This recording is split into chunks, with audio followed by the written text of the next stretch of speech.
There's been a mistake. I sent you my payment on, I'm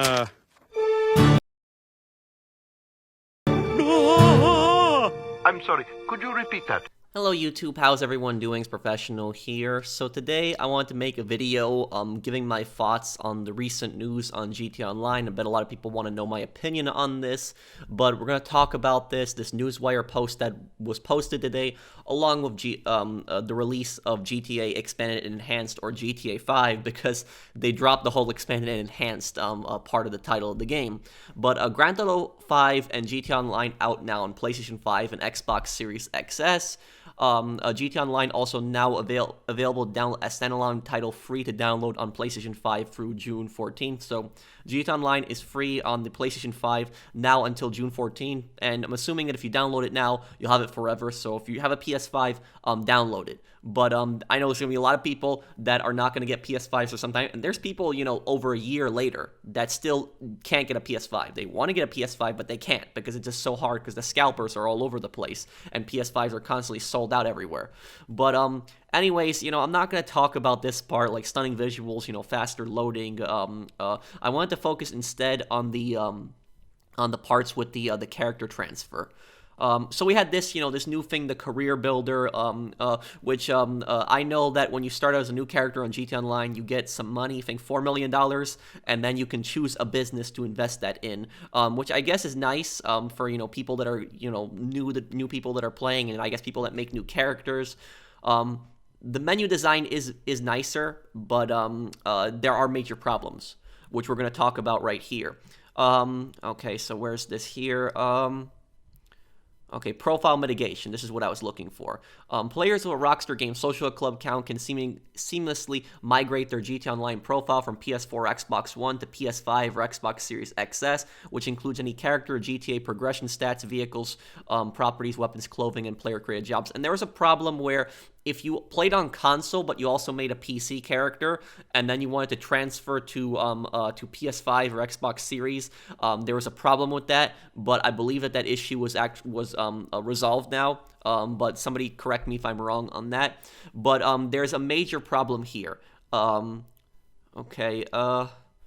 Okay, this part right here. This is the part that's really important. Please note, migrating your GTA Online profile will result in its removal from the PS4 Xbox One account it was initially tied to, which means you will need to create a new one to continue playing on the original platform. Now, people were talking about whether this was a glitch or intentional. This shows you this is intentional. So for people that don't know what's going on here, I highly recommend that you think very carefully. Think very, very carefully on whether you want to transfer or not to PS5. Think very carefully on that. And the reason I say is because some of you guys that are watching my video have had your GTA Online character for so many years. You might have had your GTA Online character since 2013 and then transferred to PS4 and been playing since 2014 on the PS4 all the way up until this point. And you might have millions of dollars on there, or even maybe close to $1 billion like me. I have over $1 billion on GTA Online. I grinded a ton for it. I have all the businesses, a lot of the cars, clothes. I have just guns. I just have so much stuff in GTA Online, planes, helicopters. And so if you actually transfer to the PS5, what happens is, or if you're transferring from Xbox One to Xbox Series X, either one. So if you're transferring from PS4, Xbox One to the new version, the PS5 and the Xbox Series X version, then what's going to happen is your previous character is deleted. You have your character on the PS5 or Xbox Series X with all the money that you had and all the vehicles that you have, but whenever you try to log back in to the PS4 or the Xbox One version, you will have to make a new character. Now, some people might be thinking, what's the big deal? The PS5 version is better, so why would you not want to upgrade? The reason is because the PS5 version, even though I guess is the better one because it has faster frames and does have a few more things, but in my opinion, it's not that much different than the PS4 version. I know frames, people are going to mention that, but, graphically, and gameplay-wise, there really is not much of a difference. The reason it's important to think about transferring is because you can't play with PS4 players and Xbox One players when you're on the new version. The new version has separate servers, so you cannot play with people on PS4 and Xbox One. And I know a lot of you guys watching, some of you guys might have a PS5 or an Xbox Series X, but think about it this way. How many of your friends don't have PS5s and Xbox Series X's? How many of them still play on the PS4, and how many of them still play on the Xbox One? I bet a ton of them do. So basically, you would be transferring to a new console with barely knowing anybody that plays on the new console. Some of my friends play on the PS5, but the vast majority of my friends still play on the PS4. And if I transfer to the PS5, then I'd have my character on the PS5, but I'd have to make a new character on the PS4, and I don't want to lose that, that $1 billion that I grinded for and all of that stuff on the PS4 version. I still want to be able to play with my friends that still play on the PS4 version. Why can you not do that? Why not? And now, there's a lot of games that I played that have PS4 versions and PS5 versions, and you can still play with both people. For instance, Watch Dogs Legion. At first it didn't have it, but now I believe it does. Watch Dogs Legion Online, you can play with PS4 and PS5 players. Another open world game. I know the Call of Duty games, you can play with PS4 and PS5 games. So why can't you do that with the PS4 and the PS5 version? I know some people might bring up frames and other stuff like that, but even in worst case scenario, that they were not compatible with each other, PS4 and PS5 players could not play on the same server, even if that was the case, then why are you still deleting the previous characters, Rockstar?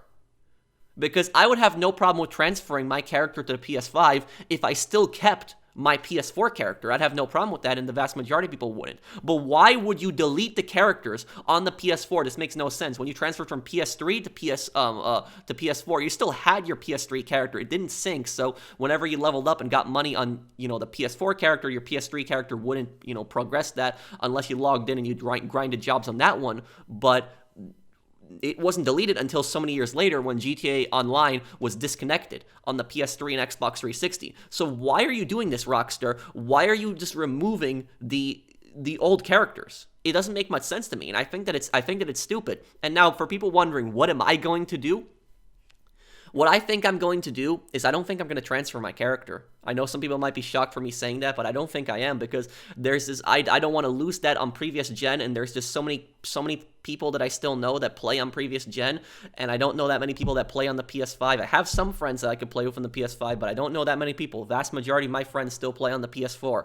And so what I think I'm going to do is I think I'm just going to make a new character on the PS5 version, make him look exactly like he does on the PS4 version, and just I guess start over again. I'm not gonna grind like crazy, just occasionally play for fun, but that just so I can still keep my PS4 character. So anytime I want to play with one of my PS4 friends, I can play. And if Rockstar does change it in the future, or they allow you to actually keep both characters, the PS4 and the PS5 character, then yeah, I guess I'll transfer at that point. So that's what I recommend doing. I recommend doing that. If you really don't feel like grinding for anything and you just want to, just have everything on your previous character, then I understand. It's up to you. It's your choice. But I'm just letting you know, me personally, I would recommend just keeping your PS4 character or your Xbox One character, making a new character, and just transferring if Rockstar ever allows that option still in the future. I don't know if the character transfers are only for a limited time. Somebody tell me if it is for a limited time, because it might be where after a few months you might not be able to transfer characters, but it seems to me like there's no time limit on that. But that's what I just think that's personally really stupid. And now this part. I'm kind of pissed off about this part too. And I know some people might be saying, why are you pissed about this? The PS5 version has increased payouts. So let me read this, and I'll explain. Hear my perspective on this first. In addition to the new chameleon paints, okay, I don't really care about this. As we continue to improve and tune for the GT Online experience, we've made adjustments to increase base payouts on biker cell missions and daily nightclub income on PlayStation 5 and Xbox Series XS. Okay, so now here's the thing. Base payouts on biker cell missions are increased. Great job there. I think that's definitely a good thing. Nightclub daily income is increased also. I've been saying that for years, that needs to increase. But also, I think the base nightclub pay should also increase. Because if you're selling based on the MC businesses and those have more value now, then I'm assuming that the default nightclub pay underground should also be increased. Let me know if I'm right on that. But anyways, the reason I'm pissed about this is because this increase in cell missions on MC businesses, which is going to make document forgery worth it now. These increase in cell missions on the MC businesses and the nightclub daily income is only on the PS5 and Xbox Series XS. That's right. Somebody confirm if it's on PC or not. I'm curious on that. Let me know. But it's this is not on the PS4 and Xbox One version. You cannot. You don't get that money bonus. So you'd think that Rockstar would be able to easily do it. And don't tell me that they can't. Don't tell me they can't increase the MC payouts on the PS4 version. How many times would they have double money?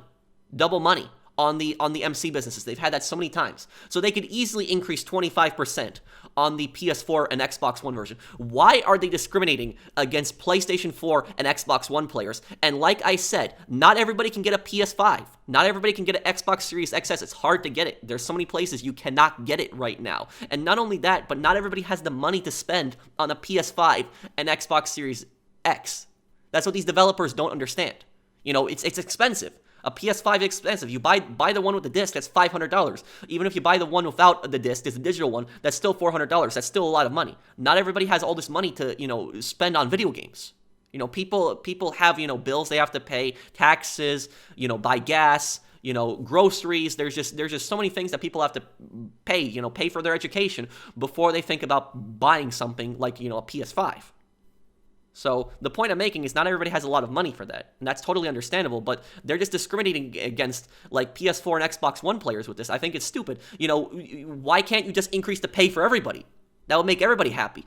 And that's what people don't understand about this, is this, even though this is technically a good thing, because I guess PS5 players are going to make a little bit more money, this, I think, is not them doing this out of the kindness of their hearts. And I'm not trying to be really negative here. I want people to understand that.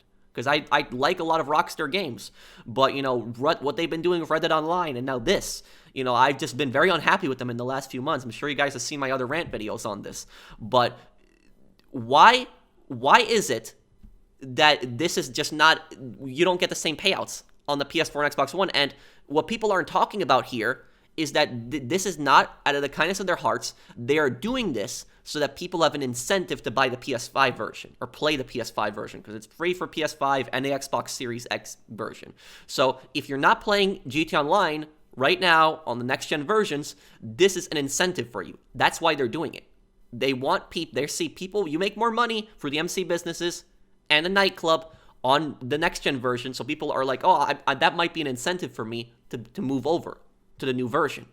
That's what they're basically trying to do here. And another thing that I've noticed that what people aren't talking about is people aren't talking about the inflation on GTA Online, because people are acting like this is all good, and to an extent it is good. Some people are making more money on the PS5 and Xbox Series version. However, though, think about it this way, and this is what people aren't talking about. Think about this right now. What about the next update? Because GTA Online is going to get more updates. They could increase the payout in MC missions. They could, which they have. But even if they increase the pay, that is going to be useless. Absolutely useless if the next update is super expensive. You see what I'm saying? They could make the next update so expensive that what you get with these money bonuses is useless. Yes, I understand there are things that you can buy right now that would make it easier with the 25% on the MC businesses, but a lot of people have a lot of stuff already. And so the next update could just be really expensive, that even if they give you increase in payouts, it's not gonna do anything, because it's just how expensive the next update is. I'm not saying the next update is going to be expensive, but I'm just saying, keep in mind that the next update could be really, really overpriced, because Contract DLC, last one, was kind of fairly priced. I didn't really have a problem with the pricing on that, but you could have them pull something like Arena Wars. Remember Arena Wars, where it barely gave you any money and it was just super, super expensive. So something like that could happen. And lastly here, we have some actual good news though, that in addition to rebalancing other areas, such as vehicles commonly used in PvP combat, I thought that I would include that in here just to be positive on something, because I do think it is a good thing. But this is pretty much a confirmation that the Oppressor Mark II is going to be nerfed. And I know people are going to say professional, there's no evidence for that. I get that. But vehicles commonly used in PvP, I mean, come on, guys, really? Think about it. What else is that? You know, 90% of the time, whenever I got killed by somebody in GTA Online, it was always by, like, an Oppressor Mark II. I very rarely got shot or killed by somebody with something else. If anything, I might have gotten run over by a random player occasionally. But other than that, it's just, whenever I did die in GTA Online, another player killed me, it's almost always Oppressor Mark II. And the other common ones are the jets, the fighter jets. So Hydra spam is also common. But I don't know what they can do to balance them. With the Oppressor Mark II, I've said a solution years ago for this is make it so that the missiles, don't remove the missiles, but because some people use it for missions even though I don't use it, but make it so that the missiles can only lock onto NPCs. NPCs on the ground and NPC vehicles. Make it so the missiles cannot lock on the player vehicles. They can't lock on the player planes. They can't lock on the player cars. That way, the people that still grind with the Oppressor Mark II, the people that use it in missions, are still happy because they can use it to blow up enemies and lock on the enemies during missions, but they can't lock on the players. And I cannot see how anybody could complain about that, honestly. Because the people that would say, oh, I use the Oppressor Mark II for grinding, I don't use it to kill people, why would they be upset if you can't lock on to other players, if you're just using it for grinding? I personally think that some people are just using that as an excuse, just so that they can justify killing people with the Oppressor Mark II. But, you know, that's my, whole thoughts on this situation here. I hope they do something more about the Oppressor Mark II, because I noticed that when they had that whole GTA Online trailer, which I'm going to play on the screen right here, that whole thing, there was not, that whole introduction, there was not one Oppressor Mark II that you saw in that, which I think is kind of misleading. Wouldn't you guys agree? Because almost every lobby that you join, there's a ton of people flying around on Oppressor Mark IIs and blowing people up. It's become a massive problem on GTA Online. So the fact that they don't even show an Oppressor Mark II in here, this is not what GTA Online lobbies are like. This is just to make the game look nicer, more organized. But we know that GTA Online lobbies are never disorganized, where you see, you know, whole MCs driving around on motorcycles, maybe some role players, but I very rarely see lobbies that are actually like in this trailer. So thank you guys for watching. That's my whole thoughts on this situation. Let me know what you think down below, and drop a like if you enjoyed this video and you like me making content like this. And hopefully Rockstar changes it. So like I said, I'm not going to transfer. I'm probably going to make a new character and just wait until they allow you to transfer, because I don't want to lose my PS4 progress if I ever want to play with PS4 friends.